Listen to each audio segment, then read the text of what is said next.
মাস বৈশাখ। ঋতুচক্রের গতানুগতিক জীবনযাত্রার ঘুম ভেঙে ধুলো ধ্বজা উড়ে ছুটে আসে সে। আগে আগে তাকে পথ দেখিয়েছিল বিদ্যুৎ, তীব্রতার হাসির ছটা।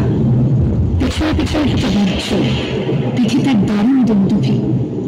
দেখি আকাশে জলে আগুন, রোদের চাপা করিতে লাগে রক্ত জবার রব। হাওয়ায় মুড়ে চুড়ে উঠে ঘুরনি, মজা নদীর মজ্জায় পাকিয়ে ওঠে সিঁদুরে ঢেউ। শিউরে উঠে বড়, সারা প্রবাহ জমে লাগে চঞ্চলতা। এই বৈশাখের মতোই রবি ঠাকুরের জন্ম। সোনার আসি, হিমের রাতের অঘ্রাণী নয়, ফুল রাঙানো ফাগুনে নয়। এই খর ক্ষিপ্র বৈশাখী তার জন্ম। এই খ্যাপা বৈশাখের বৈরিক তিলক দিয়ে সাজানো তার জন্মদিনের ললাট।